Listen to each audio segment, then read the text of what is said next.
think you really need to be paying attention to the weather. The nighttime lows is what's key for us, and so you know, if we get a blanket of snow, that actually insulates plants, but if we get freezing temperatures and no snow, that's really when we take a hard hit, and also if things are dry. So things can take a freeze much better if they've been watered than if they're dry.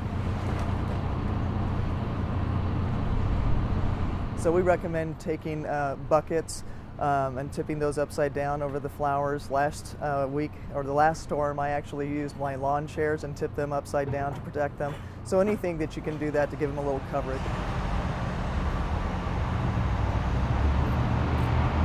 We say yes, especially the next couple of nights.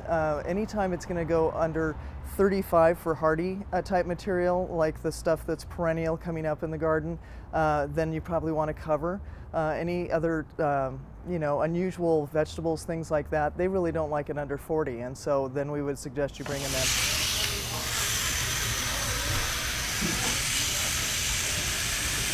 The cool weather annuals like pansies, violas, kale, stock, we try to put anything outside as safe.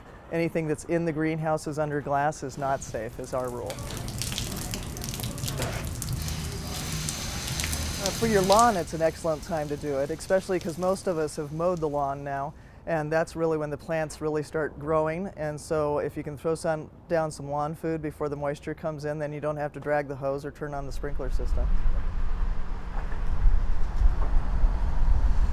The key is never to cut your grass too short, because what you want to do is not stretch the plant by any means. And the longer you can do it, it actually keeps the root cooler, and so it helps on water retention and so forth.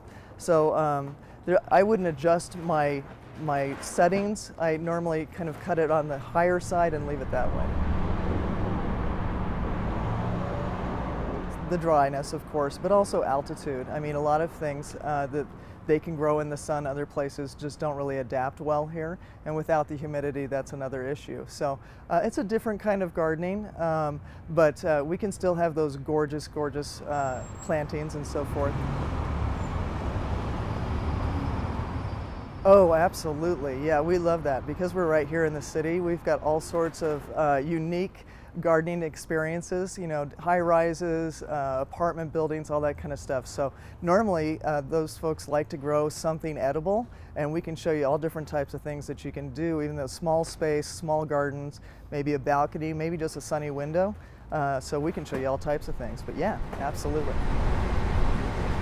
There's a whole group of garden centers that are independently owned and operated, and they've been in business for a long time, and so there's a lot of experts out there, and if you do need help, they usually can refer you for a gardener that can come out to your home and either give you some ideas or actually do it for you. If you've lived in Colorado for just even a short while, you'll know that this is pretty typical spring weather. As long as you're prepared to do the due diligence of running out there and putting a blanket over things, then go ahead and take the risk. But otherwise, I would wait. Patience is always a virtue, and that's the way it is in gardening too.